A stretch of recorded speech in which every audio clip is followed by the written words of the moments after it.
الحمد لله نحمده ونصلي على رسوله الكريم أما بعد فأعوذ بالله من الشيطان الرجيم بسم الله الرحمن الرحيم.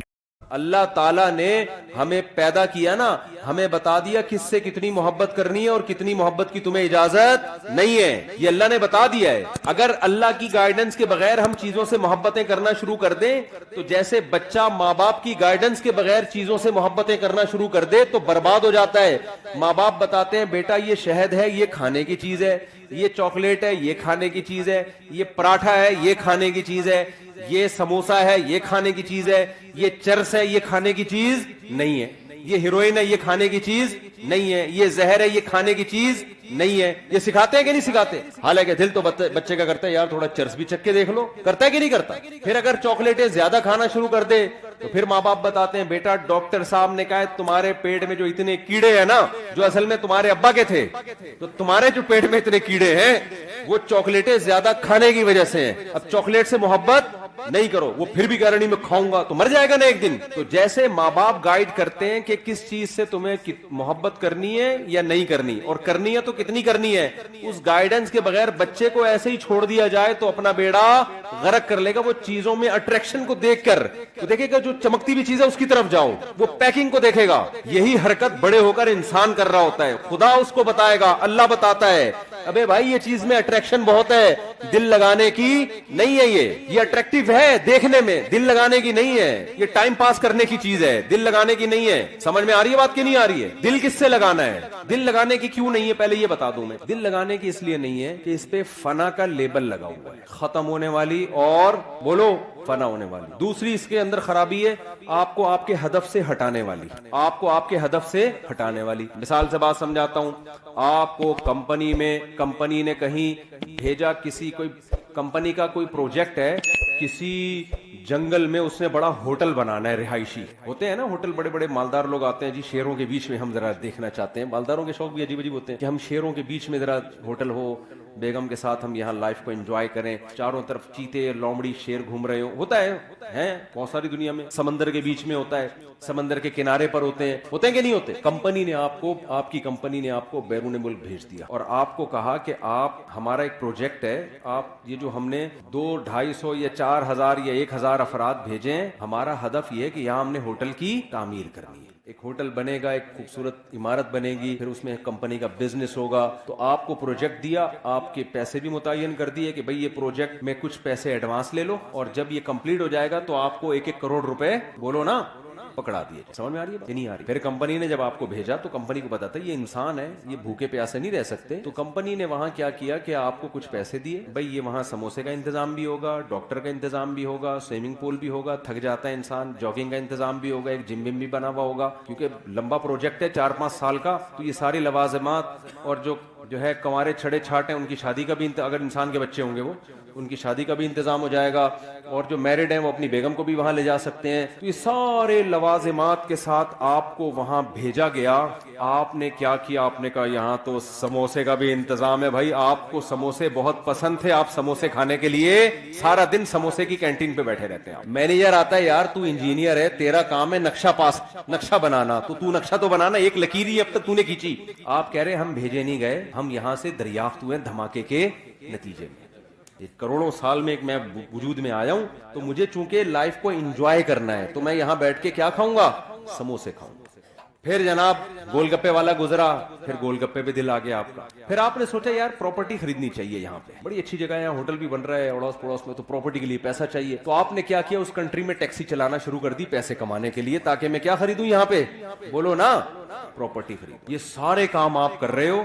آپ کی 1 دفعہ شکایت گئی، 2 دفعہ شکایت گئی. بھائی بندے کو جس کام کے لیے بھیجا تھا، ویزا لگوایا تھا، یہ کمپنی نے لگایا تھا، تمہیں اپنے ویزے پہ تھوڑی تم اس جگہ آ سکتے تھے. کمپنی کی طرف سے 1 لیٹر آیا، 2 لیٹر آیا، 3 لیٹر آیا. کمپنی نے کہا بندہ یار بڑا قابل ہے، ہمیں یہ بندے کی ضرورت ہے. اس لیے کمپنی نے پھر بندے بھیجنا شروع کر دیے. وسیم بھائی کو بھیجا جا کے اس کمبخت کو سمجھاؤ سموسے تو کھا، تیرے کو ہم منع نہیں کر رہے، تو جس کام کے لیے آیا اصل فوکس اس کو کر، بعد میں اتنا پیسہ ملے گا اپنی سموسے کی دکان کھول لینا تو بیٹھ کے. اور پراپرٹی کیا, تو ایک ابھی ٹیکسی چلا کے ایک پراپرٹی, اتنا پیسہ ہم تجھے دیں گے, بحریہ ٹاؤن آدھا تیرے نام کر دیں گے ہم. تو کام کو تو فوکس کرنا.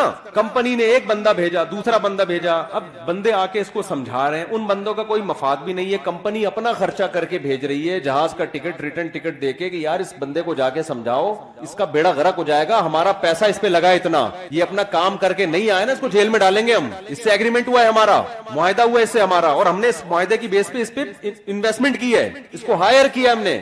اب ایک بندہ آیا سمجھانے کے لیے, آپ کہہ رہے تیرے پاس کیا دلیل ہے کہ تجھے کمپنی نے بھیجا ہے؟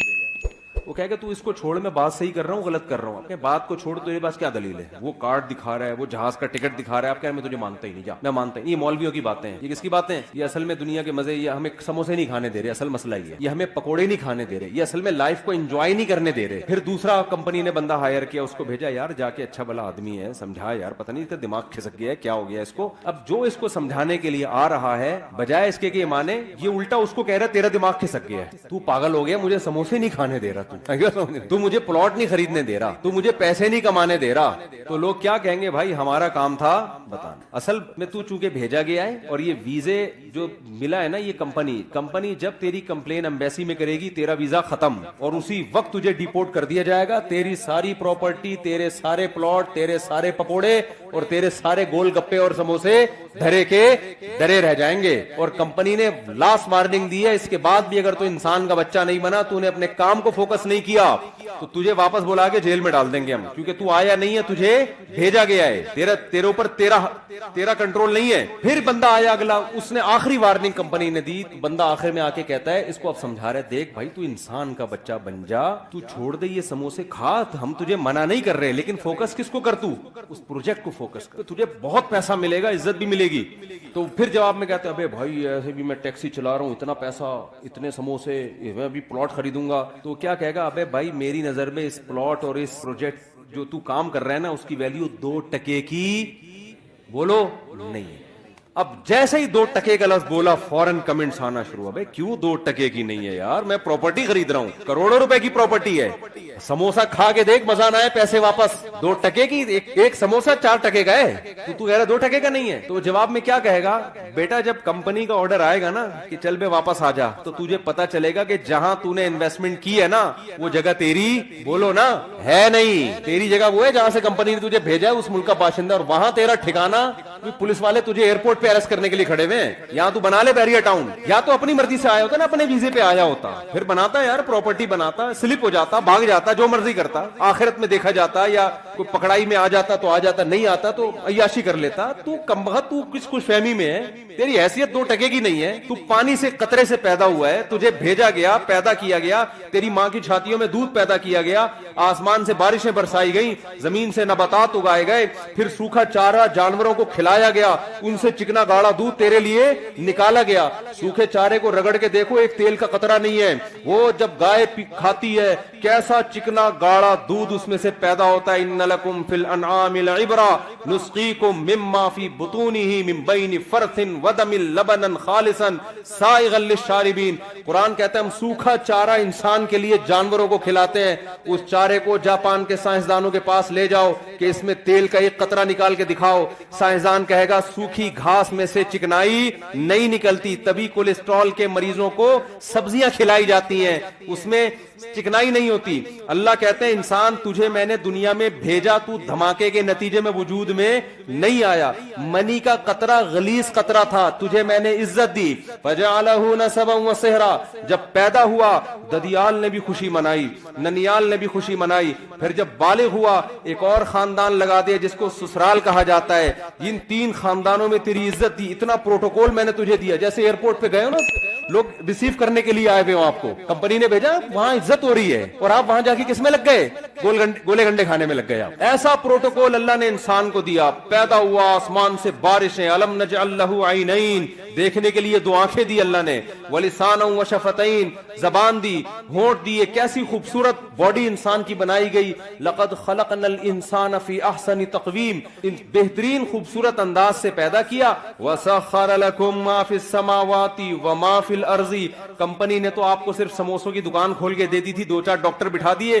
اللہ کہتے ہیں جب میں نے انسان کو دنیا میں بھیجا, جو کچھ آسمانوں میں, جو کچھ زمین میں, سب کا سب تیری خدمت میں لگا دیا میں نے. ساری کائنات تیری خدمت کرے گی. سورج تیری خدمت کرے گا, مشرق سے نکلے گا مغرب میں غروب ہوگا. چاند تیری خدمت کرے گا, ستارے تیری خدمت کریں گے, جنگل کے جانور تیری خدمت کریں گے.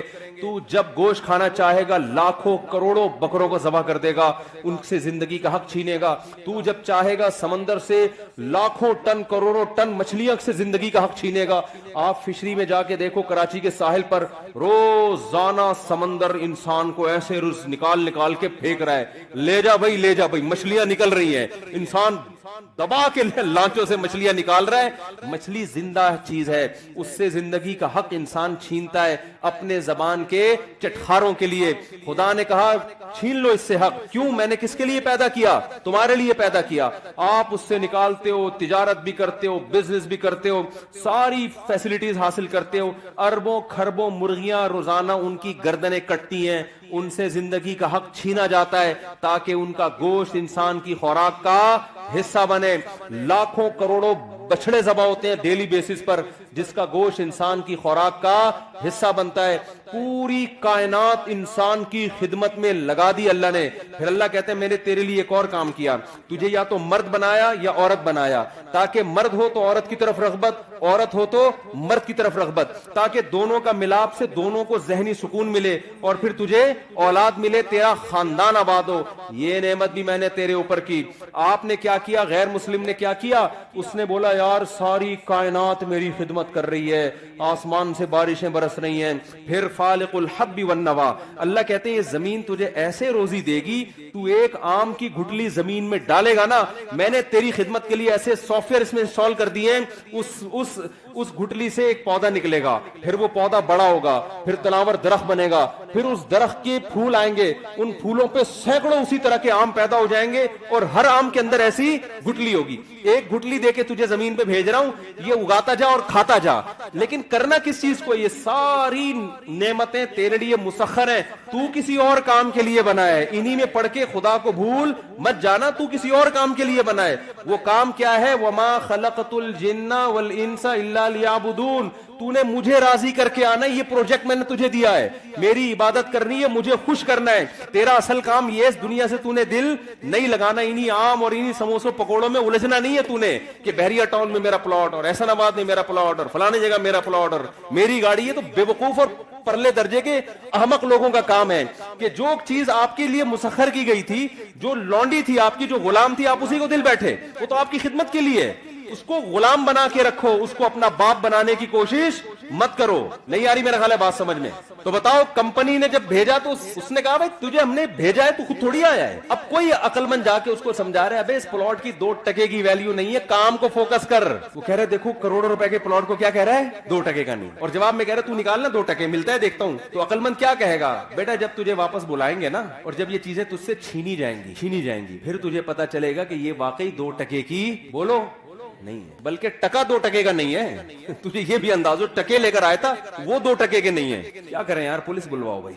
بات سمجھ میں نہیں آ رہی. پولیس کا کیس ہے سیدھا, پولیس ہی سمجھائے گی میں آپ کو بتاؤں, یا پھر موت سمجھائے گی. اب پولیس کو کون سمجھائے گا, یہ بھی ایک نیا مسئلہ ہے. پولیس تو جب ہی سمجھائے گی نا, پولیس کی خود بھی سمجھ میں آئے گا.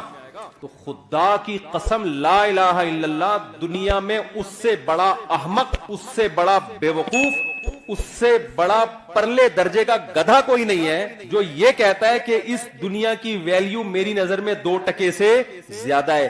جو چیز چھننے والی ہے, جو تم سے لے لی جائے گی اور کفن پہنا کے بغیر جیب کے تمہیں قبر کے گڑھے میں ڈال دیا جائے گا. ابے چھننے والی چیزوں کو کون دل دیتا ہے میرے بھائی؟ ٹائم پاس کرو, سمجھ رہے ہو؟ ٹائم پاس کرنے کے لیے ٹھیک ہے, بحریہ ٹاؤن میں 8-10 پلاٹ ہو گئے, پیسہ ہے, ٹھیک ہے, ٹائم اچھا پاس ہو جائے گا. W11 میں سفر ہوتا ہے, پیسہ ہے تو لینڈ کروزر میں چلے جاؤ, ٹائم کیسا ہو جائے گا؟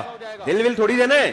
کیا کریں یار, دل تھوڑی دینا ایسی فضول قسم کی چیزوں کا یار. جنازے نہیں اٹھتے ہوئے دیکھے, 35 سال کا آدمی مر رہا ہے, 40 سال کا بندہ مر رہا ہے, 45 سال کا مر رہا ہے, 50 سال کا مر رہا ہے, 55 سال کا مر رہا ہے, 60 سال کا, بہت بچ جائے گا 80 سال میں مر جائے گا. کتنے دن رہ گئے 80 سال میں؟ آپ کہو گے بھی تو 40-50 سال ہے. میں بھائی ایسے ٹھک ٹھک ٹھک کر کے ٹائم گزرتا ہے ایسے. کچھ دنوں بعد بولے گے یار پتہ نہیں یہ ہوا کیا, 80 کے کب ہوئے یار, 80 کے کب ہوئے. اور یہ بھی خوش قسمت ہیں جو ہوں گے 80 کے, ورنہ میرے بھائی 30 سال 35 سال. ابھی کینسر کی اسپیشلسٹ 35 سال کی, خود کینسر کی اسپیشلسٹ, پتا چلا کہ جی خود کو کینسر ہو گیا اور آخری اسٹیج پہ. یہ تو ہے, یہ گوروں کے ساتھ بھی ہو رہا ہے, ہمارے ساتھ بھی ہو رہا ہے, سب کے ساتھ ہو رہا ہے. یہ تو یہ میرے بھائی واقعی 2 ٹکے کی بولو. غیر مسلم کو مت فالو کرو, وہ دنیا سے محبت کرتا ہے, وہ سمجھتا ہے دنیا ہی سب کچھ ہے. میں جب دیکھو ہمیں اللہ نے پیدا کیا اپنی عبادت کے لیے, اپنی غلامی کے لیے, مجھے راضی کرنا ہے, تو اللہ کو راضی کرنے کے جتنے کام ہیں نا سارے کرنے پڑیں گے. ان کاموں میں دنیا کمانا بھی ہے, دل لگانے پر پابندی ہے, کمانے پر پابندی نہیں ہے. یہی بات سمجھ, دل لگانے میں اور کام کرنے میں فرق کیا ہے؟ اب سوال پیدا ہوتا ہے جب دل ہی لگے گا تو کمائیں گے کیسے؟ ابے اللہ کے لیے کمائیں گے نا, اور جب اللہ کے لیے کمائیں گے تو کچھ لذتیں بھی حاصل ہوں گی دنیا کی, پھر ان لذتوں میں مزہ بھی آئے گا. دیکھو جب آپ افطاری کے وقت رمضان میں صبح روزہ رکھتے ہو, سحری کے وقت, ٹھیک ہے نا, شدید گرمی کا روزہ ہے, بڑا لمبا روزہ ہے, سارا دن بھوکے پیاسے, کیوں اللہ نے پابندی لگائی ہے, نہ پانی پینا ہے نہ کھانا کھانا, برداشت کیا اللہ کے لیے. پھر جب سورج غروب ہونے کا وقت آتا ہے, اب اللہ کہہ رہے میری عبادت اگر کرتے ہو تو کیا کرو, اب نہیں کھاؤ کیا, اپنی خواہشات قربان کرو, یہ بولتا ہے اللہ. اب اللہ کہتا ہے اب جو دیر کرے گا وہ گناہگار ہوگا, اب کھاؤ, کیا کرو. اب ہم کس کو خوش کرنے کے لیے کھاتے ہیں؟ ڈبل مزہ آتا ہے کہ نہیں آتا؟ ایک مزہ یہ آتا ہے کہ پکوڑوں کا مزہ آ رہا ہے, سموسوں کا مزہ آ رہا ہے, دوسرا اس سے اللہ خوش بھی ہو رہا ہے. اس سے اللہ کیا ہو رہا ہے؟ تو دنیا کا مزے کا مزہ اور اللہ کی عبادت کی عبادت. کیسی پیاری دعا ہے جو نبی پڑھا کرتے تھے روزہ افطار کرنے کے بعد, ذهب الظما وابتلت العروق وثبت الاجر انشاءاللہ. پیاس بھی چلی گئی اور رگیں تر ہو گئی. یہ تو دنیا کا مزہ, اور آخرت کا مزہ کیا, اس روزے کا اجر ہمارے اعمال میں اللہ نے لکھ لیا, یہ آخرت میں ملے گا ہمیں, اس کی ایک الگ خوشی ہوتی ہے. تو میرے بھائی آپ کو اسلام ترقی سے منع نہیں کرتا, دنیا سے دل لگانے سے منع کرتا ہے. دل کس سے لگاؤ؟ اللہ سے. لہذا اللہ کے لیے کسی سے لگانا پڑے تو لگاؤ. اللہ اگر منع کر رہا ہے لگانے سے تو یعنی دل تو دنیا سے بھی لگے گا, مگر اتنا لگے گا جتنی اللہ اجازت دے رہے اور جس سے اجازت دے رہے ہیں. سمجھ میں نہیں آ رہی بات؟ اللہ کہہ رہا ہے بیگم سے بھی محبت کرو, اولاد سے بھی, اور ماں باپ سے بھی. زیادہ کس سے کرو؟ ان تینوں میں زیادہ کس سے کرو بھائی؟ ماں باپ سے بھی, بیگم سے بھی اور اولاد سے بھی. تینوں میں زیادہ کس سے کرنی ہے؟ پہلی بات تو اللہ سے ہم پرمیشن لیتے ہیں ان سے محبت کرنی ہے نہیں کرنی, اللہ نے کہا کرنی ہے. میری طرف سے کیا ہے, تو ہم چونکہ اللہ کے غلام ہیں تو اللہ آرڈر دے رہا ہے, تو اللہ تو نے آرڈر دیا تو ہم کریں گے, ٹھیک ہے نا. یہ ہماری محبت کس کے لیے ہو رہی ہے؟ اللہ کے لیے ہو رہی ہے. تو یہ اللہ سے محبت کا حصہ ہے یہ. پھر اللہ کتنی کرنی ہے ان تینوں میں؟ بچوں سے زیادہ کریں, بیگم سے کریں یا ماں باپ سے؟ اللہ کہہ رہے ہیں سب سے اوپر گراف کس کا رہنا چاہیے؟ والدین کا. نہیں یاری بات. سب سے پہلے کس سے کرنی ہے؟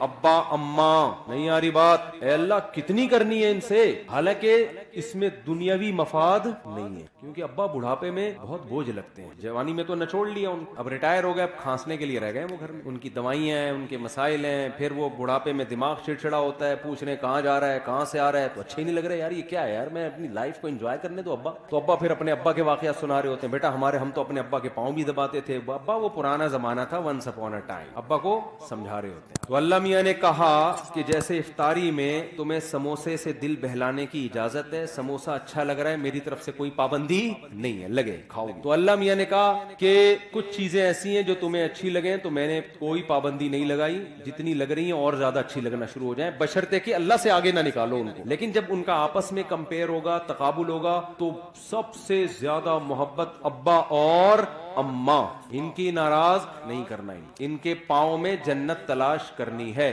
ایک موٹیویشن اسپیکرز ہیں, وہ بیان میں شارٹ کلپ میں کہہ رہے تھے کہ جو ماں کے قدموں تلے جنت ہے تو یہ ہر ماں کے قدموں میں نہیں ہے. بعض لوگ بات ایسی کرتے ہیں کہ وہ علم صحیح نہیں ہوتا, جس کی وجہ سے معاشرہ غلط سمت میں جانا شروع کر دیتا ہے. میرا مقصد ان کا مذاق اڑانا نہیں ہے, لیکن یہ بات چونکہ اس سے نوجوان غلط گائیڈ ہو رہے ہیں, اس لیے میں نے کہا اس کی وضاحت کروں گا. موقع آ گیا تو وضاحت کرنے کا موقع مل رہا ہے. پھر انہوں نے محترم نے مثال دی کہ جو ابو لہب کی بیوی تھی, جس کے بارے میں قرآن میں آتا ہے اس کے گلے میں رسی تھی اور پھندا لگا اور مر گئی, بڑی کافر عورت تھی نا, تو وہ کافر عورت تھی, تو وہ بھی تو کسی بچے کی ماں ہوگی, تو کیا کیا اس کے بھی قدموں میں جنت ہے؟ تو یعنی وہ بتا رہے تھے کہ ہر ماں کے قدموں میں جنت نہیں ہوتی بھائی، ماؤں کی بھی دو قسمیں ہوتی ہیں، کچھ اچھی ہوتی ہیں کچھ بری ہوتی ہیں. یہ غلط گائیڈنس ہو رہی ہے. ہر ماں کے قدموں تلے جنت ہے، چاہے وہ کافر بھی ہو. بات یہ کہ وہ ماں کے قدموں میں ماں کے لیے جنت نہیں ہے. کس کے لیے جنت ہے؟ اولاد کے لیے جنت. میں اگر وہاں موجود ہوتا نا ورک شاپ میں تو میں کہتا ایکسکیوز می سر، ایک بات آپ سے کرنی ہے کہ ابو لہب کی بیوی اگرچہ جہنم میں جائے گی لیکن اس کے بچوں کے لیے اس کے قدموں میں اللہ نے جنت رکھی ہے. قرآن کہتا ہے وَإِن جَاهَدَاكَ عَلَىٰ أَن تُشْرِكَ بِي، کہ اگر تمہارے ماں باپ اتنے بڑے کافر ہیں کہ تمہیں زبردستی شرک پر مجبور بھی کریں، ان کی بات نہیں ماننی، لیکن صاحبہما فی الدنیا معروفا، پھر بھی ان کے قدموں میں تم نے جنت تلاش کرنی، دنیا میں اچھا سلوک کرنا ہے. یہی تو مطلب ہے قدموں میں جنت کا. تو آج کل اولادیں ویسے ہی ماں باپ کو نہیں پوچھ رہی ہیں. اس طرح کی تقریریں آئیں گی تو پھر اپنے ابا اماں میں عیب تلاش کریں گے. وہ ہر بچہ جا کے دیکھا یار میری اماں تو یہ بھی کام غلط ہے، میری اماں کا تو یہ بھی حرکت ٹھیک نہیں ہے، اس کا مطلب میری اماں خود ہی جنتی نہیں ہے، تو اس کے پاؤں میں کہاں سے جنت آ گئی؟ اور بھائی آپ کو ابا اماں کے فالٹ نکالنے کی اجازت نہیں ہے. اللہ نے ابو لہب کی بیوی کو برا کہا، اللہ ہے، اللہ کو حق ہے کہ کسی کو برا کہے، کسی کو جہنم میں بھیجے. ابو جہل کی بیوی یا ابو لہب کی بیوی کی جو اولاد تھی اس کو شریعت نے یہی پابند کیا کہ تم نے اپنے ماں باپ کے احسانات کا بدلہ دینے کی کوشش کرنا ہے اور تم نے ان کے ساتھ اچھا سلوک کرنا ہے. نہیں یاری میرا خیال بات سمجھ میں؟ آپ کو تو حکم ہے کہ آپ کے ابا اچھے ہیں برے ہیں، بھائی آپ کو اچھا سلوک کرنا ہے. تو اللہ میاں میں یہ کہہ رہا تھا کہ بس بات ختم کر رہا ہوں، ترقی میں پیچھے جب رہیں گے جب یہ اللہ کے لیے نہ ہو یا آپ کوشش ہی نہ کرو. اللہ نے حکم دیا ہے کہ سارے کام کرنے ہیں کس کو راضی کرنے کے لیے؟ اللہ کو. اس سے پتہ ہے کیا ہوگا؟ یہ ترقی کی اسپیڈ غیر مسلموں سے بھی زیادہ تیز ہو جائے گی، کیونکہ جو کام اللہ کے لیے کیا جاتا ہے نا اس میں جان بہت ہوتی ہے، کیونکہ اس کا اجر کون دے گا؟ اللہ. دیکھو مجھے ایک بات بتاؤ، ڈاکٹر لوگ کہتے ہیں کہ میں آپ چند مثالوں سے سمجھاتا ہوں کہ جب مذہب کی موٹیویشن ملتی ہے وہ بہت پاورفل موٹیویشن ہوتی ہے. وہ جہاں مذہب کی موٹیویشن نہیں ہوگی وہاں جان نہیں ہوتی. شوگر کے مریض کو ڈاکٹر کہتا ہے اتنے گھنٹے فاسٹنگ کرنی ہے، 100 میں 1 مریض کرتا ہوگا فاسٹنگ، لیکن رمضان آتا ہے اللہ کا حکم ہے پورا مہینہ فاسٹنگ کرنی ہے. 90% مسلمان کیا کر رہے ہوتے ہیں؟ روزے رکھ رہے ہوتے ہیں، گرمیوں میں بھی سردیوں میں بھی. نہیں یاری میرا خیال ہے بات سمجھ. کیوں بھائی؟ اللہ کس کا آرڈر ہے؟ تو یار جو قوم صبح سے کہ رات تک اللہ کے لیے بھوکی پیاسی رہ سکتی ہے وہ پڑھ نہیں سکتی اللہ کے لیے؟ نہیں یاری بات. وہ پڑھے گی کیوں نہیں پڑھے گی؟ اس کو بتانے والے لوگ شارٹ ہے مارکیٹ میں. وہ مذہب کا صرف ایک پہلو سامنے رکھا ہوا ہے اس نے. اور سب سے بڑی بات یہ کہ یہ کام تھا ہماری حکومتوں کا. حکومتیں ذمہ داری پوری نہیں کر رہی ہیں. پڑھائی کا نظام تو دیکھو نا. کوئی بھی مجھے آ کے کہتا ہے نا اسکول میں پڑھتا ہوں، میں کہتا ہوں پڑھتا نہیں ہے، یہ بولو کہ میں اسکول میں نہیں پڑھتا ہوں، جھوٹ نہیں بولا کرو. تو یہ تو سسٹم مذہب کا نہیں ہے. یہ خرابی جو ہم ترقی میں پیچھے ہمارے حکمرانوں کی پالیسیاں ہیں. ورنہ میں KP کے گیا ہوں نا، وہاں دین اور مذہب زیادہ ہے. وہاں ایجوکیشن کے ریشو پورے پاکستان میں سب سے زیادہ ہے. پورے پاکستان میں KPK کی جتنی آبادی ہے نا اس کے لحاظ سے لٹریسی ریشو KPK میں پنجاب اور کراچی کی نسبت زیادہ. کیوں؟ وہاں دین اور مذہب کیا ہے؟ زیادہ ہے. دین اور مذہب زیادہ ہونے کی وجہ سے جو اخلاقی برائیاں ان کا ریشو کیا ہے؟ کم ہے. جب اخلاقی برائیاں کم ہوتی ہیں تو آپ اپنے ہدف کو فوکس کرتے ہو. تو اس لیے اللہ آپ کو ترقی سے منع نہیں کر رہا. المومن القوی خیر من المؤمن الضعیف. حدیث میں آتا ہے طاقتور مومن اللہ کو کمزور مومن سے زیادہ محبوب ہے. تو طاقت میں جسمانی طاقت بھی ہے، طاقت میں ایجوکیشن کی طاقت بھی ہے، طاقت میں دولت کی طاقت بھی ہے، طاقت میں ٹیکنالوجی کی طاقت بھی ہے. لیکن یہ تمام طاقتیں کس کے لیے ہوں گی؟ اللہ کے لیے ہوں گی. جب اللہ کے لیے ہوں گی تو دل اللہ سے لگے گا، ان طاقتوں سے نہیں لگے گا. لہذا کسی کو یہ طاقت مل گئی ٹھیک ہے، نہیں ملی تو کیا سوچے گا؟ بھائی میرا مقصد تھا اللہ کو راضی کرنا، وہ کیا ہو گیا ہے؟ پورا ہو گیا. شخصیت پر پوری دنیا کے سال کاؤنٹ کیے جا رہے ہیں، آپ اس کے وجود ہی کے منکر ہو. اس سے بڑی کوئی حماقت ہو سکتی ہے؟ AD لگایا جاتا ہے تو AD کا مطلب ہوتا ہے عیسیٰ ابن مریم کے بعد. تو اللہ نے ان پیغمبروں کی ایسے حفاظت کی ہے نا کہ ان کے وجود اتنا یقینی بنا دیا ہے. تاریخیں اس پہ لوگوں کی ایک قوم کی ہسٹری ان شخصیات سے وابستہ ہے نا، تبھی تو اس پہ سال چلے ہیں. ہم ہجری پہ چلا رہے ہیں کہ نبی نے جب ہجرت کی تھی. تو جب ہم کہتے ہیں کہ 1444 ہجری ہے، 45 ہجری ہے، تو اس کا سیدھا مطلب ہوتا ہے کہ نبی کو مکہ سے مدینہ گئے ہوئے 1444 سال ہو چکے ہیں, دن مہینے سال ناپے ہوئے ہیں. تو ایسی اللہ نے ان شخصیات کی حفاظت کی ہے. تو میں عرض کر رہا تھا کہ صرف اتنی سی بات کو محدثین نے بیان کیا کہ نبی کے دونوں دانتوں کے درمیان کیا تھا, خلا, گیپ تھا. تو اس کو کیسے امام ترمذی نے بیان کیا؟ آپ امام ترمذی کی قبر بھی جا کے دیکھ سکتے ہو, آپ امام ترمذی کی سیرت اٹھا کے دیکھو, اس دور میں ان لوگوں کا, ان کے دور کے لوگوں کا امام ترمذی کے بارے میں کیا تبصرہ تھا, کتابیں مل جائیں گی آپ کو. کوئی ایسی مبہم شخصیت نہیں ہے جن کے بارے میں کہا جائے یار مسلمانوں نے بیٹھ کے خود ہی فرض کر لی. پھر امام ترمذی نے جس راوی سے بیان کیا, اس راوی کا نام کیا تھا, اس کی کنیت کیا تھی, آپ کو کتابوں میں تذکرہ ملے گا. ان کے بارے میں کیا کیا لوگوں نے, کس نے کیا کہا, ثقہ کہا, جھوٹا کہا, سچا کہا, قابل اعتماد کہا, کن کن سے انہوں نے علم حاصل کیا, ان کے شاگرد کون کون تھے. یعنی صرف ایک بات کو جس شخص نے بیان کیا نا کہ نبی کے دونوں دانتوں میں خلا تھا, اس بات کو بیان کر جن لوگوں نے بیان کیا, صرف اتنی سی بات, ان کی سیرت ہمیشہ کے لیے کتابوں میں محفوظ ہو گئی. وہ اب مبہم لوگ نہیں ہیں, ان کا نام, ان کی کنیت ہوتا ہے نا, اب عرب میں عادت تھی ابو, اور یہ عرب لوگ نہیں تھے, اجمی تھے. اور کمال کی بات ہے کہ بعض دفعہ کوئی شخص کسی قوم کی حفاظت کرتا ہے یا کسی کلچر کی, اپنے کلچر کی بیس پہ. بھائی بعض دفعہ کوئی کلچر بچا چلا آ رہا ہوتا ہے, تعلیمات کے, بھائی وہ ہمارا ایک کلچر ہے, تو ہم نے, جیسے جاپانی اپنے کلچر کی حفاظت کرتے ہیں نا, لیکن اسلام کی حفاظت اجمیوں نے عربوں سے زیادہ کی ہے. امام بخاری اجمی تھے جنہوں نے حدیث پہ سب سے زیادہ کام کیا ہے. امام ترمذی اجمی, امام بخاری کی قبر بخارا میں, مکہ مدینہ میں نہیں ہے. میرا خیال ہے میں سمجھا نہیں پا رہا, میں ٹی وی میں تو نہیں آ رہا. امام ترمذی یہ ترمذ کی تھے بھائی. امام ابو حنیفہ جنہوں نے فقہ پہ سب سے زیادہ کام کیا, کوفہ کے تھے, فارسی تھے, یہ پرشین. 500-600 سال جو مسلمانوں کی قیادت کی ہے ترکوں نے, خلافت جو قائم کی ہے, دنیا میں جہاد کیا, یہ کیا تھے؟ یہ عربی تھے. یہ کیا بات ہے یار, مختلف قوموں کے لوگ ایک ایسے پیغمبر کی باتوں پہ جانے لٹا رہے ہیں جو ان کی قوم کے بھی نہیں اور ان کی زبان کے بھی نہیں ہے. اس کی علامت ہے بھائی یہ مذہب میں کچھ ایسی کوئی چیزیں ہیں, ٹھیک ہے نا, کہ یہ قوم پرستی سے, لسانیت سے, زبان سے, کلچر سے بالکل کیا ہے, آزاد. اس کے اندر خود اتنی پاور تھی کہ اس نے لوگوں کو اٹریکٹ کیا اور عربی اجمی کا فرق اس نے مٹایا. مذہب کی پاور تھی. آپ اسلامی تاریخ میں اٹھاؤ نا, جتنے بڑے بڑے علامے گزرے ہیں, جو محدثین, فقہا, زیادہ تر کیا ہیں, وہ اجمی ہیں جنہوں نے اس پہ کام کیا, حالانکہ ان کی مذہب, ان کی کلچر بھی نہیں ہے, ان کی زبان بھی نہیں ہے. تو میں عرض کر رہا تھا کہ حدیث کی حفاظت, قرآن کی آپ حفاظت دیکھ لیں. 1004 آپ کو پتا ہے ایک گورے کی ریسرچ ہے, یہ میں کبھی موقع ملا تو انشاءاللہ ریفرنس آپ کے, کیونکہ ابھی تو میں ایک نارملی ایک واز کرنے کے لیے آیا ہوں نا, ورنہ میں آپ کو اس کی کتاب کا حوالہ دیتا, ریفرنس دیتا. اس نے لکھا ہے کہ اگر کوئی شخص چاہتا ہے نا کہ میں کوئی ایسی تحقیق لکھوں جو 1000 سال بعد بھی پبلک کی سمجھ میں آئے, تو اس کے پاس اپنی تحقیق لکھنے کے لیے عربی زبان کے علاوہ کوئی اور آپشن بولو نہیں ہے. اس نے کہا یہ واحد زبان ہے جو 1000 سال پہلے بھی تھی, آج بھی 1000 سال بعد بھی ہوگی. ہر زبان چینج ہو جائے گی. آپ 100 سال پہلے کی انگلش اور آج کی انگلش کیا سیم ہے؟ ماہرین کہتے ہیں نہیں بھائی, اور ماہرین ہی کہہ رہے ہیں کہ 100 سال بعد وہ انگلش نہیں ہوگی جو مارکیٹ میں, ہو سکتا ہے مارکیٹ کا لفظ ہی مارکیٹ سے اسٹارٹ ہو جائے, عین ممکن. مارکیٹ کو پتہ نہیں کچھ اور کہا جانے لگے. لیکن آپ دیکھ لو 1400 سال پہلے جو عربی تھی آج ایز اٹ از اسی طرح محفوظ. ہم جب فقہ کی, میں جب مدرسے میں داخل ہوا نا تو ہم پہلے اسکول کالج میں پڑھتے تھے, ہم جب کتاب پڑھتے تھے رائٹر دیکھتے 100 سال پہلے ہوتا, زیادہ سے زیادہ 50 سال پہلے کا ہوتا, یہی ہوتا ہے نا. لیکن ہم نے جب میں نے مدرسے میں داخلہ لیا, ہمارے سامنے پہلی کتاب آئی فقہ کی, ایک قدوری, ایک سیدھی سی کتاب ہے عربی میں. اس پہ ڈیٹ دیکھیے تو اس کے مؤلف تھے آج سے 1200 سال پہلے. ابے میں نے کہا 1200 سال پہلے اس کو لکھا گیا ہے, 1100-1200, مجھے پوری ایگزیکٹ ڈیٹ یاد ہے, 1200 سال پہلے. پھر ایک اور کتاب ہم نے پڑھی وہ 1300 سال پہلے. امام محمد جو ابو حنیفہ کے شاگرد ہیں, تبع تابعین میں ان کا شمار ہوتا ہے, جو صحابہ کا دور, تابعین کا دور ابھی ختم ہوا تھا, ان کی 6 کتابیں ہیں جو اسلامک لا انہوں نے اس ٹائم پہ لکھا تھا. اور وہ کتابیں کتنے موضوعات پر ہیں.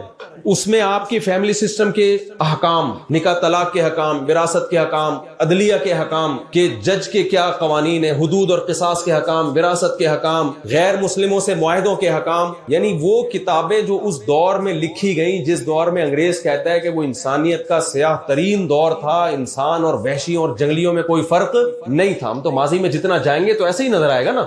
اس وقت ایک یتیم پیغمبر صلی اللہ علیہ وسلم ایک نظام دے کے جا رہے ہیں جو پوری دنیا میں نافذ ہے, عربی زبان میں لکھا جا رہا ہے, لوگ اس پہ شروحات لکھ رہے ہیں, کتابیں لکھ رہے ہیں, اور پوری دنیا میں کامیابی کے ساتھ عدالت میں اس کو, یعنی ملک اور لا کا قانون کا حصہ بنا کے اس کو نافذ کیا جا رہا ہے. اور وہ 1400 سال کامیابی سے چلا ہے. وہ کیا یہ ایک شخص کے بس میں ہے کہ وہ ایسا نظام دے کے چلا جائے؟ نہیں یاری میرا خیال ہے بات 4 ہی ہے. سوری میری عادت پڑ گئی اصل میں. تو آج دیکھیں یورپ امریکہ میں بڑے بڑے ماہرین وہ کوئی قانون بناتے ہیں بیٹھ کے, 10 سال کے بعد ان کو لگتا ہے کہ یہ اس کا پروگرام کیا ہو گیا ہے, بڑھ گیا ہے, یہ غلط ہو گیا, اس کو چینج کرو. پھر 10 سال بعد چینج, پھر 10 سال بعد چینج ہوتے ہوتے پرانا والا ایسا لگ رہا ہوتا ہے جیسے ہم بے وقوف تھے 100 سال پہلے ان قوانین پر ہم گورنمنٹ کو چلا رہے. محمد صلی اللہ علیہ وسلم نے حکومت چلانے کا, گھر چلانے کا, ہر طرح ہر عبادت کا ایک لا دیا ہمیں. آپ اسلامی تعلیمات تو دیکھو نا, کتنی چیزوں میں اگر آپ عبادت دیکھو, 2 طرح کے حکام ہوتے ہیں. ایک ہر مذہب میں 2 طرح کے حکام ہوتے ہیں. ایک آپ کا خالق اور مخلوق کا آپس میں ریلیشن کیسا ہونا چاہیے, دوسرا مخلوق کا آپس میں ریلیشن بولے کیسا ہونا چاہیے, پھر مخلوق کے آپس کے ریلیشن میں گھر کا ریلیشن کیسا ہونا چاہیے, اس کے کیا احکام ہے. ایک اسٹیٹ کا, اسٹیٹ میں کون سا لا نافذ ہوگا, پورے ریاست کی اصولوں پہ چلے گی. خالق اور مخلوق کے جو براہ راست احکام ہے ان کو عبادت کہا جاتا ہے. ہر مذہب میں ہوتی ہے. ہندو جاتے ہیں مندر میں اپنے بتوں کے سامنے جھکتے ہیں, سکھوں کی عبادت کا ایک الگ طریقہ ہے, عیسائیوں کی عبادت کا ایک الگ طریقہ ہے. آپ اسلام کی نظام عبادت صرف ذرا دوسرے مذاہب سے اور دوسرے نظام سے کمپیئر کرو. ایتھیس اور جو ملحد لوگ ہیں, سیکولر لوگ ہیں, ان کے پاس خالق اور مخلوق کے رشتے کا تو کوئی تصور سرے سے ہے ہی نہیں. انہوں نے تو ایک لمبی پھینک دی کہ خالق ہے ہی نہیں. یعنی اتنا بڑا بلنڈر کیا کہ انہوں نے یہ مان لیا کہ خدا ہمیشہ سے کیسے ہو سکتا ہے یہ سمجھ میں نہیں آ رہا, لیکن اس سے بڑی حماقت مان لی کہ کائنات ہمیشہ سے ہے. یعنی ایک عجیب سی بات ہے نا. میں ایک چھوٹا سا واقعہ سناتا ہوں نا آپ کو. میرا بھی ایتھیزم کے خلاف بیان کرنے کا موڈ نہیں ہے ابھی تو میں, لیکن یہ بیچ میں آ گیا ہے تو جیسے عامل اگر کہیں آ جائے نا بیچ میں تو میں رگڑتا ہوں لازمی. کوئی بھی جن چڑیل بھوت بھگانے والا میرے بیان کے دوران اس کا کسی سے کہیں سے بھی تذکر آ جائے تو میں 2-4 دفعہ اس کو برا بلا کہتا ہوں, کیونکہ میرے اس سے مجھے کافی وہ ملتی ہے, مجھے انرجی ملتی ہے کافی اس سے. تو ہمارے ایک دوست نے, انہوں نے بتایا کہ میرے پروفیسر نے مجھے کہا, وہ ایتھیسٹ تھے, مجھے کہا کہ یار گاڑی کے ایکسیلریٹر پہ جب میں پاؤں رکھتا ہوں تو وہ چلتی ہے, بریک پہ پاؤں رکھتا ہوں تو وہ رکتی ہے, تو خدا کہاں ہے. یعنی ہر کام کسی لاجک سے ہو رہا ہے نا بھائی, ہر کام کی ایک لاجک ہے. بریک لگاؤ گے تو رکے گی, ایکسیلیٹر پہ پاؤں رکھو گے تو چلے گی. خدا کو تو میں جب مانوں کہ جب بریک پہ پاؤں رکھوں تو چلے اور ایکسیلیٹر پہ پاؤں رکھوں تو خدا اس کو روک دے. یہ تو ہر کام لاجک سے ہو رہا ہے. جب ادھر اسپیڈ پہ پاؤں رکھو تو چلے گی, بریک پہ پاؤں رکھو تو رکے گی. میں نے کہا آئندہ اپنے, وہ کہتے ہیں میں تو لاجواب ہوں. ہمارا شاگرد مجھے کہنے لگا میں تو پروفیسر صاحب کی بات سن کے لاجواب ہو گیا, میرے پاس کوئی جواب ہی نہیں تھا. اچھا یہ صاحب ہوئے بھی مسلمان تھے. تو میں نے ان سے کہا آئندہ آپ کے پروفیسر صاحب کہنا کہ گاڑی پہ پاؤں رکھتے ہیں تو ہم چلتی ہے, بریک پہ پاؤں رکھتے ہیں تو ہم وہ گاڑی رکتی ہے, تو خدا کہاں ہے. میں نے ان سے بولو کہ گاڑی اگر رکی ہوئی ہے اس کی کنڈیشن کو چینج کرنے کے لیے, اس کی ایک کنڈیشن ہے رکی ہوئی حالت میں, اس میں موومنٹ پیدا کرنے کے لیے موور کی ضرورت ہے اور روکنے کے لیے اسٹاپر کی ضرورت ہے. تو کیا وہ گاڑی جو ایک حالت سے دوسری حالت میں چینج نہیں ہو رہی چینجر کے بغیر, وہ پیدا ہو سکتی ہے کریٹر کے بغیر؟ نہیں آئی میرے خیال میں. یعنی اس کائنات میں نیوٹن کہہ کے گیا ہے, میں نہیں کہہ رہا. ابھی میرا نا زیادہ تر ٹاکرا سیکولر لوگوں سے ہوتا ہے. کچھ دن پہلے ایک نے پھینک دی کہ خواتین کو بس پڑھاؤ, شادی وادی نہ کراؤ. میں نے کہا یار آپ کی اماں بھی پڑھتی شادی نہ کرتی تو آپ جیسے نمونے پیدا نہ ہوتے, ان کو بھی پڑھائے دیتے. نیوٹن کی اماں پڑھتی رہتی تو نیوٹن پیدا ہوتا. نیچر سے تو بغاوت مت کرو, فطرت سے تو بغاوت مت کرو, تو سب کچھ پڑھائی ہی تھوڑی ہے. میں آؤں گا شادی پہ, آخر میں آؤں گا, ابھی نوجوان خوش ہو جاتے جیسی شادی کی بات ہوتی ہے. تو چینجر کے بغیر چینجنگ نہیں ہو سکتی. تو کریشن کا عمل کریٹر کے بغیر ہو سکتا ہے کیا؟ کریشن زیادہ مشکل چیز ہے. اس میں آپ نے کہا دھماکے سے بڑام سے خود بخود ہو گیا. میں اس کا مخالف نہیں ہوں دھماکے کا, لیکن وہ دھماکہ کیا گیا ہے بھائی, خود بخود نہیں ہوا. وہ کسی بہت ذہین دماغ نے وہ دھماکہ کیا ہے, اتنے ڈسپلن کے ساتھ دھماکہ ہوا ہے کہ وہ آپ زیادہ اس کی سائنس کے اسٹوڈنٹس ہیں, آپ میں سے بہت سارے لوگ, آپ اس دھماکے کی ڈیٹیل زیادہ جانتے ہوں گے کہ وہ بھائی تھوڑا سا بھی اس میں ڈس بیلنس ہو جاتا نا تو ہم اور آپ وجود میں نہیں آتے. ہماری ایسی کی تیسی ہو جانی تھی. ایسے بھی دھماکے سے چیزوں کی ایسی کی تیسی ہی ہوتی ہے, مینجمنٹ پیدا نہیں ہوتی ہے. کون سا دھماکہ ہے یار جو اتنی تمیز سے ہوا ہے کہ وہ ایسے تو ہوتے رہے روزانہ دھماکے, کیا خیال ہے؟ ہم تو پناہ مانگتے ہیں اللہ بس ایک ہی دفعہ جو دھماکہ ہوا تھا نا دوبارہ وہ والا دھماکہ نہ ہو. تو میں آپ سے عرض کر رہا تھا کہ آپ اسلام کے سسٹم کو دیکھو. جو ایتھیس لوگ ہیں ان کے پاس تو, جو سیکولر حکومت ہیں ان کے پاس خالق اور مخلوق کے کیا حقوق ہیں, ان کا ریلیشن کیسا ہونا چاہیے, اس کے بارے میں سرے سے تعلیمات ہے ہی نہیں. انسانی زندگی کا آدھا چیپٹر تو انہوں نے یہیں سے کلوز کر دیا. اور جو دیگر مذاہب ہیں ان کے پاس نظام دیکھو, ان کی عبادات کو آپ اسلامی عبادات سے کمپیئر کر کے دیکھو, کیا کوئی نماز جیسی عبادت دنیا میں کسی مذہب والے کے پاس ہے؟ میں آج ایک ساتھی, جب میں وضو کیا نا عشاء کے لیے, آج نماز پڑھی, میں نے اپنے دوست سے کہا, میں نے کہا صرف ایک وضو ہی کو دیکھ کے انسان کے لیے کافی ہے کہ محمد صلی اللہ علیہ وسلم کی نبوت پر ایمان لے. 1400 سال پہلے صفائی کا ایسا طریقہ بتایا جو آج پوری دنیا کے انگریز مل کے بھی انسان کو اتنا موٹیویٹ نہیں کر سکے کہ وہ اس طرح سے 5 ٹائم 15 دفعہ اپنی ناک صاف کریں, 15 دفعہ کلی کریں, 15 دفعہ منہ دھوئیں, 15 دفعہ اپنے بازوؤں کو دھوئیں, 15 دفعہ اپنے پاؤں کو دھوئیں. اور یہ اس سوسائٹی کو 15 دفعہ اپنے جسم کے اعضاء دھونے کا حکم دیا جا رہا ہے جہاں آج بھی پانی پیٹرول سے زیادہ مہنگا ہے. سمجھ میں آ رہی ہے بات؟ ویسا نہیں تھا کہ وہاں آبشاریں بہ رہی ہوں. انہوں عربوں کو کہا جا رہا ہو چونکہ پانی اتنا زیادہ ہے مکہ میں کہ اب یہ سارا ضائع ہو رہا ہے تو چلو 15 دفعہ ناک صاف کر لیا کرو. اس سوسائٹی کو حکم دیا جا رہا ہے. اور حکم دینے والے کون ہیں؟ جن کے والد پیدائش سے پہلے دنیا سے جا چکے ہیں, ایک ایسے کلچر میں پیدا ہوئے جو مردار کھایا کرتے تھے. تو کوئی سائنس ٹیکنالوجی سے بالکل دور. کون سکھا رہا ہے بھائی؟ نبی صلی اللہ علیہ وسلم نے عربوں کو سکھایا ناخن کاٹنا. آج میں ڈاکٹروں سے ملا ہوں نا, یہ جو فرعونیوں کی لاشیں نہیں 4000 سال پرانی, بی بی سی پہ ایک رپورٹ میں نے خود پڑھی کہ ان کے دانتوں پہ ریسرچ یہ ہوئی ہے کہ کمبخت دانت کبھی زندگی میں صاف کرتے ہی نہیں تھے. پہلے رواج نہیں تھا دانتوں کے صاف کرنے کا, یہ تو اب ڈاکٹروں نے بتا کے کہ اس میں جرمز ہوتے ہیں. ایک کوئی لیڈر گزرا ہے انگلش میں, ابھی مجھے اس کا نام یاد نہیں, اس کے بارے میں ایک تحقیق پڑھی میں نے کہ وہ دانت ہی کمبخت صاف نہیں کرتا تھا. اس سے جب پوچھا گیا کہ کیوں نہیں کرتا, اس نے کہا شیر کبھی بھی دانت صاف, یہ دلائل ہوتے تھے ان لوگوں کے. تو فرعونیوں کے دانت صاف نہیں ہوتے تھے, عربوں میں رواج نہیں تھا. نبی صلی اللہ علیہ وسلم نے ان کو مسواک کرنا سکھایا, ناخن کاٹنا سکھایا, مونچھیں کاٹنا سکھایا. ورنہ بال اتنی بڑی بڑی مونچھیں الاؤنس ملتا ہے آج کل بعض اداروں میں, مونچھ الاؤنس ہوتا ہے, وہ بال سر کے بڑے ہوئے, داڑھی بھی بڑی ہوئی, مونچھیں بھی, ایسا لگتا ہے جھاڑیوں سے کوئی بندہ جھانک رہا ہے پیچھے سے.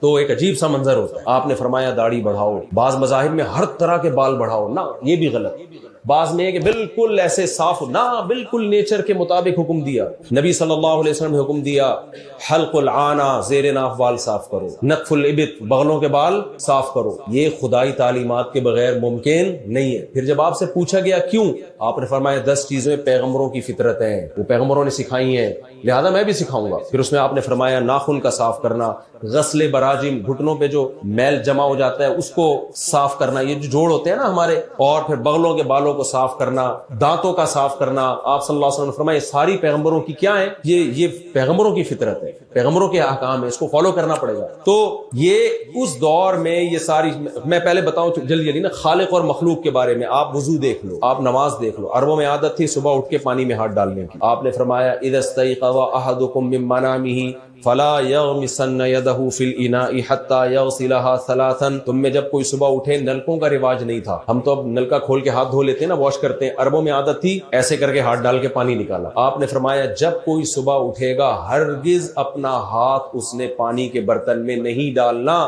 جب تک ان ہاتھوں کو 3 دفعہ وہ دھو نہ لے. کون سی یونیورسٹی سے پڑھ رہے ہیں بھائی آپ یہ سب چیزیں؟ اور دیکھو آج جب کوئی قوم کسی کو کچھ احکام سکھاتی ہے, صدیاں لگ جاتی ہیں ان کو اس ٹریک پہ لانے میں. مثال کے طور پر آج امریکہ اگر چاہے کہ سب لوگ شراب چھوڑ دیں, آپ کا کیا خیال ہے, چھوڑ دیں گے؟ ان کے سارے ماہرین جمع ہو جائیں کہ یار شراب بری چیز ہے, ہم نے اپنی سوسائٹی سے شراب چھڑوانی ہے. میرا خیال ہے اگلی نسل میں تو شاید ہو سکے, وہ بھی نہیں ہوگا. حقیقت تو یہ ہے اگلی نسل آگے لا ہی چینج کر دے گی, بھائی ہم سے نہیں چھوڑیں گے, کیونکہ جو لا بنانے والے وہ سب پی کے آئے ہوئے ہوں گے.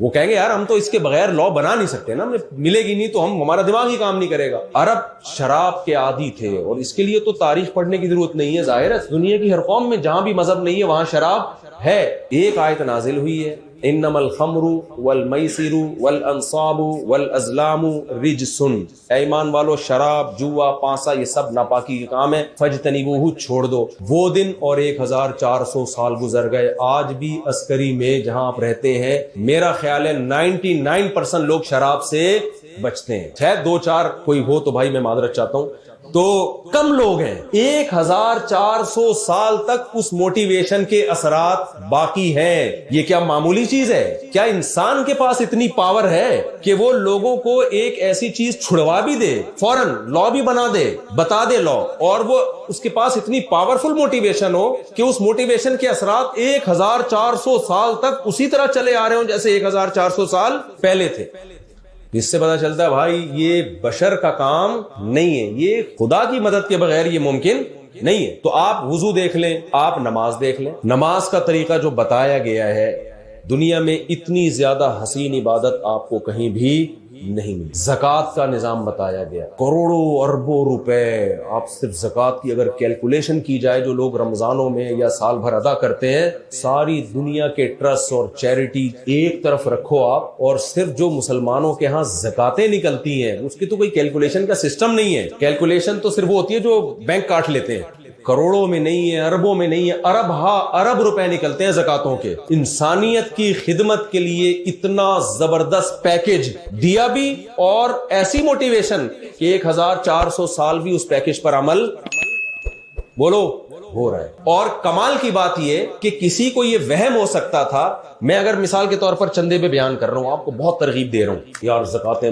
ضرور دیا کرو عسکری والو, تم اتنے اچھے علاقے میں رہتے ہو, تم صدقے نکالا کرو, تو تاکہ لوگ مجھے سمجھیں یار دیکھو مفتی صاحب انسانیت کے کتنے خیر خواہ ہیں, کہ یار دیکھو آ کے غریبوں کا کتنا خیال کرنے کہ زکاتیں نکالا کرو, زکاتیں نکالا کرو, یہی ہوگا نا. لیکن ایک وہم ہو سکتا ہے یار ایسا تو نہیں ہے کہ کل اس چکر میں ہو کہ یہ پھر مجھے لا کے دیا کرو. بعض دفعہ یہ خطرہ ہوتا ہے نا بھائی, اتنے زیادہ زکوٰۃ کے فضائل بیان کیے جا رہے ہیں, شاید اپنے فیملی کو, میں اللہ کا شکر ہے زکوٰۃ کا مستحق نہیں ہوں, مثال دے رہا ہوں میں, کہ شاید اپنی فیملی کو سپورٹ کرنا مقصد ہے, یہ اتنی موٹیویشن اس لیے. لیکن کمال کی بات یہ, پیغمبر نے اتنا زکوٰۃ کو بیان کیا, جو زکوٰۃ نہیں دیتے جہنم میں کس طرح ان کو عذاب دیا جائے گا, یہی سونے چاندی سے ان کو داغا جائے گا, قیامت تک اپنی نسل پہ زکوٰۃ لینے کو حرام قرار دے دیا. سید کو زکوٰۃ دو, سرے سے ادا ہوتی نہیں, یہی بات نہیں خیال, یعنی آ گئی بات الحمدللہ.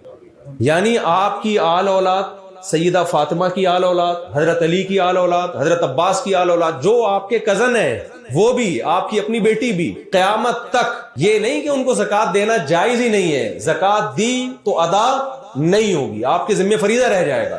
یہ وہم بھی ختم کر دیا کہ بھائی یہ میں معاذ اللہ کوئی اپنے خاندان کے لیے کر رہا ہوں, یہ دوسروں کے لیے ہے. اور پھر اس پر عمل کیسا ہوا ہے. آپ مسلمانوں کے تہوار دیکھ لو, دنیا میں ہر مذہب والوں کے اپنے کچھ تہوار ہوا کرتے ہیں. ہندوؤں کی ہولی ہوتی ہے, عیسائی کرسمس پہ جو کچھ کرتے ہیں ان کی ایک عید ہوتی ہے. مسلمانوں کے پاس 2 عیدیں ہیں. آپ مسلمانوں کے تہوار جیسا تہوار کسی مذہب سے لا کے دکھا دو. پہلی بات, تہوار کا وقت صبح رکھا گیا ہے, رات نہیں, کیونکہ رات میں جب آپ خوشیاں مناتے ہو تو شراب کباب کی طرف آپ کا دل زیادہ مائل ہوتا. ہماری عید الفطر, عید الاضحیٰ رکھی گئی صبح کے وقت میں. سمجھ میں آ رہی ہے بات کہ نہیں آ رہی؟ کس وقت رکھی گئی ہے؟ صبح. اس میں نماز رکھی گئی ہے, تمیز سے ابتدا ہوگی تاکہ شراب کباب کی طرف تمہاری کھوپڑی, سوری آپ لوگ عسکری والے لوگ ہیں, تمہارا دماغ نہیں جائے, تو اس طرف جائے گا ہی نہیں. یہ مذہبی تہوار سمجھ کے ہی اس کو مناؤ گے, تم غلط چیزوں کی طرف نہیں جاؤ گے. صبح کے وقت رکھے گئے ہیں تہوار. دوسری بات یہ نیچرل خوشی کے تہوار ہیں. ہندو ہولی مناتا ہے, کس بات کی خوشی کہتے ہیں؟ بس ہماری خوشی کا دن ہے. بھائی خوشی کا کوئی سبب ہو تو خوشی ہوتی ہے. میں فہد بھائی سے کہتا ہوں, فہد بھائی خوش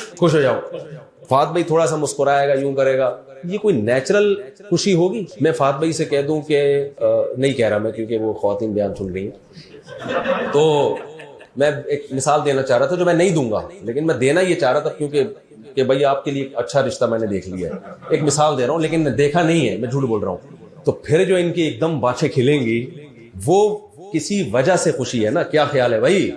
عیسائی کہتے ہیں 25 دسمبر کو عیسیٰ علیہ السلام پیدا ہوئے. کہتے ہیں, میں اس بحث میں نہیں پڑھ رہا کہ واقعی اس دن پیدا ہوئے نہیں ہوئے, فرض کرو ہوئے, تو اب وہ تو 2000 سال پہلے پیدا ہوئے ہیں نا, آج تھوڑی پیدا ہو رہے ہیں جو آپ کو خوشی ہو رہی ہے. یہ نیچرل نہیں ہے.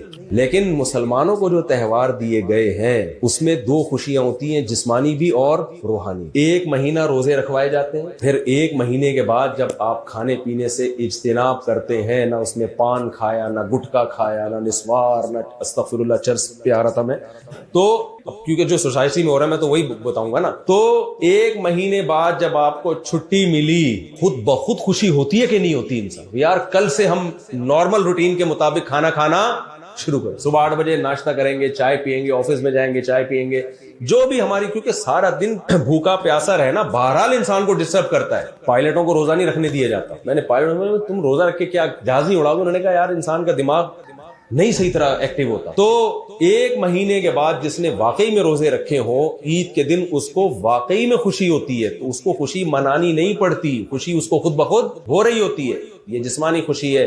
روحانی خوشی کیا ہے؟ یار اتنی بڑی عبادت اللہ نے ہم سے کروا لی. مسلمان تو خوش ہوتا ہے نا کہ اللہ ہم سے راضی ہو رہا ہے, اللہ ہم سے خوش ہو رہا ہے. یار اتنی بڑی ایک ذمہ داری اللہ نے پوری, اسلام کا ایک رکن ہے رمضان, روزہ, وہ رکن پورا کروا دیا. بقرعید میں بھی ایسا ہی ہے. بقرعید میں کیا ہے؟ جانور آپ ذبح کر رہے ہیں, گوشت تو آپ کھاتے ہیں, لیکن اس گوشت کی نسبت کس کی طرف ہے؟ اللہ کی طرف. یہ اللہ کی طرف سے ضیافت ہے, اللہ کی طرف سے آپ کی میزبانی ہے, تو اس کی ایک الگ خوشی ہوتی ہے. دوسرا, ہر بال کے بدلے میں ایک نیکی. ہم نے ابراہیم علیہ السلام کی سنت کو زندہ کیا ہے.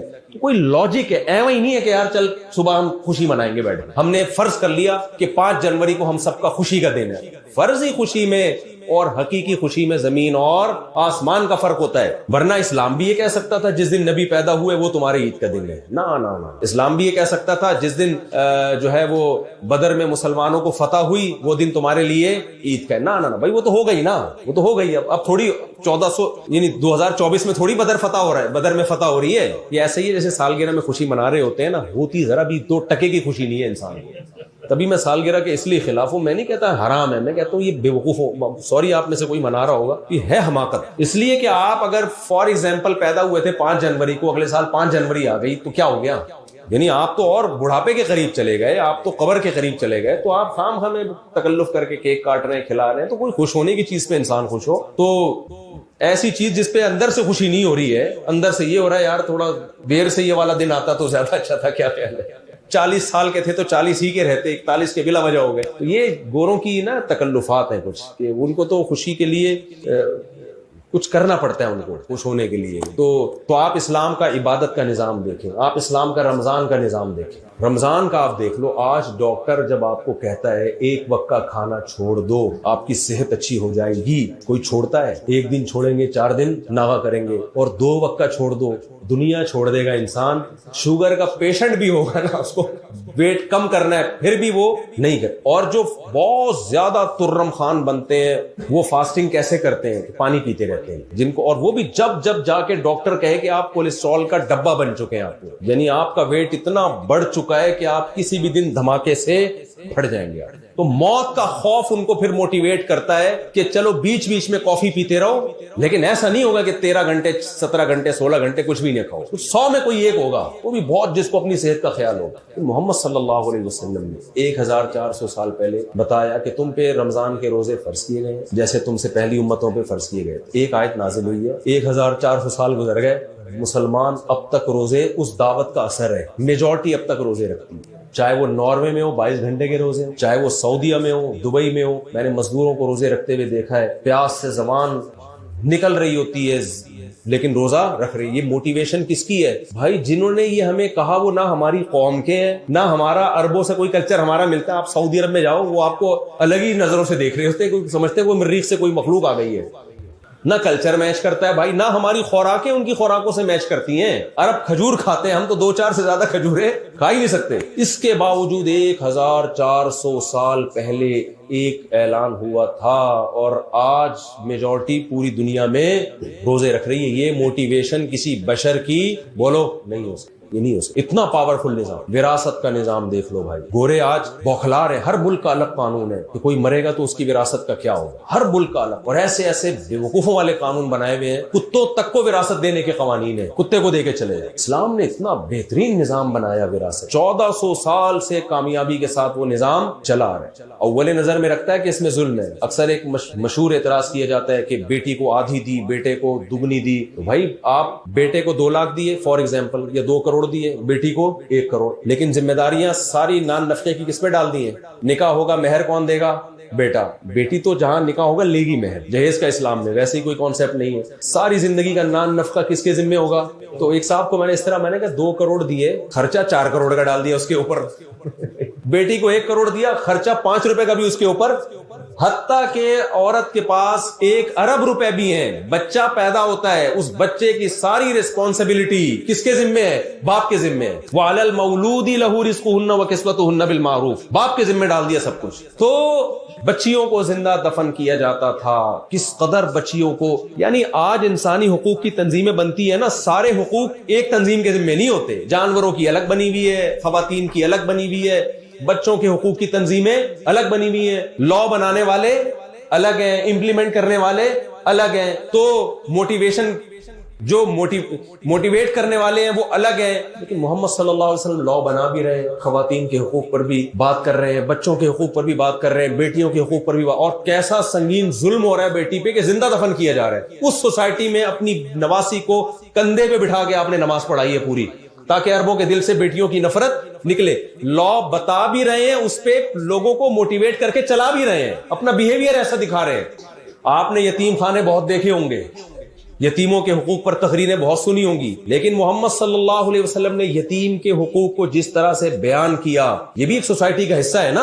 اور پھر بیوہ عورت سے نکاح کر کے ان کے یتیم بچے پالے, اور پالے اس کنڈیشن میں کہ خود آپ کے گھر 40 دن چولہا نہیں جلتا, اتنی غربت میں, اور خرچہ بڑھا لیا اپنا. تو آپ کوئی ایک پہلو ہو بھائی جس پہ نبی صلی اللہ علیہ وسلم پہ کوئی انگلی اٹھائے, سارے ہی کام کر رہے ہیں. پھر جنگ میں کمانڈر بھی ہیں, سیاست بھی, صلح حدیبیہ میں سلو کر رہے ہیں کہ بھائی ابھی جنگ ٹالنا کیا ہے, ابھی جنگ ٹالنے میں فائدہ زیادہ ہے. کہاں جنگ کرنے میں فائدہ ہے وہاں جنگ کی جائے گی, کہاں جنگ ٹالنے میں فائدہ ہے وہاں جنگ کو ٹالا جائے گا. نبی صلی اللہ علیہ وسلم مکہ میں 40 سال گزارے, جو پوری دنیا سے کٹی ہوئی دنیا تھی, اور مدینہ جاتے ہی خط لکھا جا رہا ہے فارس اور روم کے بادشاہ کے نام. اس کا مطلب اتنا بڑا ویژن ہے بھائی.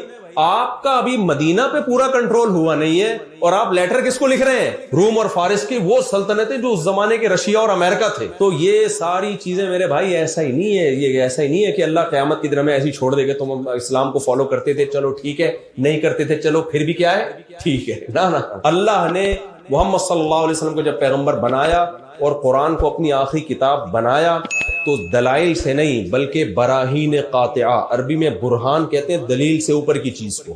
جیسے آپ کا کیس کورٹ میں چل رہا تھا, آپ نے کبھی فلاں نے میرے 1 کروڑ روپے کھائے ہوئے ہیں, کورٹ نے کہا کیا دلیل ہے, آپ نے غفار بھائی کو لیا ہے, ستار بھائی کو لیا, دیکھو سب کہہ رہے ہیں اس نے میرے 1 کروڑ کھائے ہوئے, یہ ہے دلیل. اور برہان کیا ہوگی, آپ پوری ویڈیو دکھا دیں, یہ دیکھیں کھا رہے ہیں جج صاحب, یہ کیا کر رہے ہیں, کھا رہے ہیں. اس کے بعد جج بولے بھائی اب میرے پاس, اب میں کچھ نہیں کہہ سکتا. تو اللہ نے اسلام, قرآن اور پیغمبر کے برحق ہونے پر, یہ ٹاپک بہت لمبا ہے, میں اس پہ بہت کچھ بول سکتا ہوں لیکن ابھی وقت بہت زیادہ ہو جائے گا. یہ صرف ایک رخ پہ سوچنے کا آپ کو میں موقع رخ پہ ڈال رہا ہوں. کبھی اس رخ سے بھی اسلام پہ آپ اسکالرز کو نہ دیکھیں, آڑے ترچھی تقریریں, وہ کافر, وہ فلانا, اور وہ جو آج کل چل رہے ہیں مارکیٹ میں, وہ کوئی ناچ رہا ہے, کوئی قوالیاں کر رہا ہے, کوئی کرنٹ والے بابا. آج کسی نے مجھ سے پوچھا کہ کرنٹ والے بابا آئے ہوئے ہیں مارکیٹ میں, تو وہ کرنٹ لگاتے ہیں تو کرامتوں کے جھوٹے قصے, وہ غوث پاک وہاں پہنچے تھے چاند پہ, اور امریکہ آج پہنچ رہے, غوث پاک پہلے پہنچ چکے تھے. تو یہ تو ہم لوگوں کی وہ مسائل ہیں نا, صحیح ہے نا, مذہبی لوگوں کے مسائل ہیں. میں بات کر رہا ہوں کس کی بھائی, اسلام کی, قرآن کی, پیغمبر صلی اللہ علیہ وسلم کی. آپ جب ان کی تعلیمات دیکھیں گے, سنیں گے, آپ کو خدا کی قسم انسانیت کا خیر خواہ محمد صلی اللہ علیہ وسلم اور قرآن سے زیادہ کوئی نظر نہیں ہے. آج غیر مسلموں کا مسئلہ پتہ ہے کیا ہے, آپ جس کلچر کو فالو کر رہے ہیں, بس آخری بات کر کے اپنے بیان ختم کرتا ہوں. آج ہماری جو ینگ جنریشن ہے وہ مانتی ہے مغرب کو, ویسٹ کو. یار وہ اتنے زبردست ہیں, اگر وہ ناکام ہوتے تو وہ چاند پہ کیوں پہنچتے. آج بھائی وہ اگر غلط ہوتے تو ان کی سڑکیں اتنی صاف کیوں ہوتی. وہ اگر غلط دین پر ہوتے, غلط رخ پر ہوتے تو ان کے ڈاکٹر اتنے ماہر کیوں ہوتے, اتنا ڈسپلن ان میں کیوں ہوتا. آپ تصویر کو ایک رخ سے دیکھ رہے ہو, آپ دوسرے رخ سے تصویر کو دیکھیں. پہلے آپ نے خود سے اچھائی اور برائی کا کرائیٹیریا ایک خود آپ نے گڑھا ہے, پھر ہر ایک شخص کو آپ اس پہ ناپنے کی کوشش کر رہے ہیں. آپ اس کو یوں بھی کہہ سکتے تھے, وہ اگر اتنے اچھے ہوتے تو خدا کا انکار بولو نہ کرتے. سب سے پہلے کون ہے بھائی, وہ اگر اتنے اچھے اخلاق والے ہوتے تو ان کے ابا اولڈ ہاؤس میں ٹائم نہ گزارتے. وہ اگر اتنے اچھے ہوتے تو بوڑھی اماں اولڈ ہاؤس میں آپ کیا اپنی اماں کو اولڈ ہاؤس بھیج سکتے ہو؟ میں بہت دفعہ یہ واقعہ میں نے سنا ہے, بہت دفعہ, دوبارہ سنا رہا ہوں, ہو سکتا ہے پرانے لوگ بور ہو جائیں, لیکن یہ بڑی عبرت والا واقعہ ہے. اس سے آپ کو صحیح سمت میں سوچنے کا موقع ملے گا. دیکھو ہم اگر خراب ہے نا, ہمارے گٹر کے ڈھکن نہیں ہے, یہ اسلام کا قصور نہیں ہے, یہ ہمارے حکمرانوں کی کرپشن ہے. تو حکمرانوں کی کرپشن کو اسلام کے کھاتے میں کیوں ڈال رہے ہو بھائی؟ اور ان کے ہاں اگر کوئی خوبی ہے تو اس لیے نہیں کہ وہ مسلمان نہیں ہیں بلکہ جو انہوں نے لا بنایا, جو سسٹم بنایا, اس کو مضبوطی سے نافذ کیا ہے. باقی اگر ان کے پاس اسلام ہوتا تو جو خرابیاں اس سوسائٹی میں ہیں وہ نہیں ہوتی, اور ہمارے پاس اسلام نہ ہوتا تو ہم جتنے خراب ہیں نا اس سے 20 گنا زیادہ خراب ہوتے ہیں ہمارے یہاں تو 2-4 جو گٹروں کے ڈھکن بچ گئے وہ اسلام کی وجہ سے بچے ہوئے ہیں. تھوڑا سا آدمی ڈر جاتا ہے چوری پہ, اس نے بیان سنا ہوتا ہے مولوی صاحب کا کہ یار یہ ڈھکن چوری کیا تو اس میں کوئی بندہ گرا تو قیامت میں مجھے پکڑ ہوگی, ورنہ لا تو ہے ہی نہیں نا. نہیں آئی بات, دوبارہ بتانی پڑے گی یہ بات. دیکھو امریکہ میں ایک تو گٹر ہوتے ہی نہیں ہے, میں نے تو نہیں دیکھے, پتہ نہیں کہاں بناتے ہیں وہ لوگ, لیکن اگر کوئی گٹر ہو اس کا ڈھکن چوری نہیں ہوگا, کیونکہ اس کو پتا ہے ڈھکن چوری ہوا تو میری خیر نہیں, رشوت نہیں چلے گی, مجھے سزا ملے گی. ہمارے ہاں آپ جتنے ڈھکن چوری کر لو کوئی مسئلہ نہیں. اب میں نہیں زیادہ ڈیٹیل میں جانا نہیں چاہتا, تو کیونکہ ہمارے یہاں ایک پروجیکٹ شروع ہوا تھا قریب میں, تو وہ اس میں جب انہوں نے گورنمنٹ نے گٹر کے ڈھکن لگائے نا, ایک ہفتے میں سارے ڈھکن غائب. وہ ڈھکنوں سے لوگوں نے سریا نکالنے کے بعد ڈال تو چرسیوں پہ دیا کہ چرسیوں کا کام ہے, لیکن میرا خیال ہے غیر چرسی بھی کرتے ہی ہوں گے, جو چرس نہیں بھی پیتا ہمیں کیا پتا چل رہا ہے کہ چرسی کر رہے ہیں کوئی اور کر رہا ہے. لیکن آپ کو پتا ہے ہماری خوبی ہے کہ قانون کا یہ حال ہے, اس کے باوجود بھی اکثر گٹروں پہ ڈھکن الحمدللہ موجود ہے, اس لیے کہ بھائی کہیں نہ کہیں کچھ چوری کے خلاف سنا بہت ہے کہ اللہ ناراض ہوتا ہے چوری سے. میں جلدی سے وہ واقعہ سنا کے اپنی بات کو ختم کرتا ہوں. ہمارے دوست کا ایک فون آیا باہر کسی کنٹ میں, نام نہیں لوں گا ملک کا, انہوں نے کہا مفتی صاحب میں نے اپنے والد کو کراچی سے علاج کے لیے یہاں بلایا ہے ویسٹ میں, کیونکہ پاکستان میں بوڑھوں کا علاج صحیح نہیں ہوتا, بوڑھوں کی کیئر کرنے والا کوئی نہیں ہوتا, یہ پاکستانی ایسے, یہ ہم لوگ برے ہیں, یہ انگریز ہم سے اچھے ہیں, یہاں بوڑھوں کی کیئر بہت اچھی ہوتی ہے یہاں کے ہسپتال. حالانکہ وہ ماشاءاللہ بڑے متشرع داڑھی والے, لیکن تعریفیں کس کی کر رہے ہیں؟ ویسٹ. یار یہ لوگ ہیں, بوڑھوں کی کیئر ہوتی ہے اسپتالوں میں, عزت ملتی ہے. کیا حال ہے بڈھوں کا, یہ مسلمان صرف کلمہ نہیں پڑھا انگریز نے, ورنہ حقیقت یہ ہم سے اچھے لوگ ہیں. میں نے کہا اچھی بات ہے. کہہ رہے اس لیے میں اپنے ابا کو کہاں بلا رہا ہوں؟ ویسٹ میں بلا رہا ہوں اپنے خرچے. میں نے کہا جو نرس آپ کے ابا کی اتنی اچھی کیئر کر رہی ہے, آپ اس سے کہیں کہ اپنے ابا کی بھی کبھی کی ہے. نہیں یار میرا خیال ہے بات. میں نے کہا اس نرس سے بولے جو اتنی اچھی کیئر آپ کے ابا کی یہاں کی نرس نہیں کر رہی نا, وہ تو تھکے ہوئے ملک کی ہے, اور وغیرہ وغیرہ جو بھی گالیاں دینا انہوں نے مناسب سمجھا. میں نے کہا کسی گورے میں اتنا دم ہے کہ اپنے باپ کو لاکھوں روپے خرچ کر کے علاج کے لیے بلائے کسی دوسرے کنٹری میں, اپنے خرچے پہ علاج کرے, اس لیے کہ اس ملک میں اس کا علاج صحیح نہیں ہو رہا. میں نے کہا وہ تو سال میں ایک دفعہ اولڈ ہاؤس میں فادر ڈے پہ جاتا ہے, میجورٹی کے, سارے نہیں ہوں گے, کچھ اچھے بھی ہوں گے, ایک دفعہ جائے گا. ایسے واقعات بھی میں نے وہاں جو مشاہدے پر مبنی واقعات, فادر ڈے میں ایک دفعہ فون کیا ہے کہ یار میرے ابا کے گھر پہ کیک پہنچا کے آ جا. اس میں بھی کمبخت کو اتنی توفیق نہیں ہوئی کہ فون کر کے ابا سے ہیلو ہائی کر لے. میں مانتا ہوں سارے نہیں ہوتے, لیکن یار یہ کون سا کلچر ہے یار, جس نے تمہیں جنا ہے, جس ماں نے تمہیں جنا ہے, جس باپ جس سے تمہارا بلڈ ہے, اس سے تمہارا ڈی این اے, تمہارے باپ کا ڈی این اے تم ہی ہو, اس سے تمہارا یہ ریلیشن ہے, اور تم ویسے انسانی حقوق کی, ویمن رائٹس اور ہیومن رائٹس کی باتیں کر رہے ہو ساری دنیا کے سامنے بیٹھے. رائٹس میں تو سب سے پہلے والدین ہے. قرآن نے جتنا والدین کو فوکس کیا ہے نا, اتنا کسی اور رشتے کو فوکس نہیں کیا.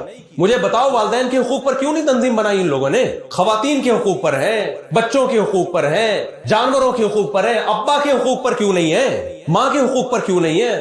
کیوں بھائی سارے حقوق توڑ رہے ہیں, ابا کے بھی اماں کے بھی. تو عجیب نظام ہے یار. تو میں نے ان سے کہا کہ اگر یہ اتنے اچھے ہیں تو یہ نرس جو ہے اپنے ابا, اس سے ذرا جا کے انکوائری کرنا, اس نے اپنے ابا کو اولڈ ہاؤس میں کیوں جمع کرایا, اس کو بھی لایا یہیں ساتھ والے بستر پہ. خرچہ کریں اپنا لاکھوں کروڑ روپے جیسے آپ خرچ کر رہے ہو غریب ملک میں ہونے کے باوجود, باپ کو آپ ایک دوسرے کنٹری میں لے کر گئے ہو. میں نے کہا یہ ظرف آپ کے پاس ہے صرف اسلام کی وجہ سے, گورے میں یہ ظرف بولو نہیں ہے.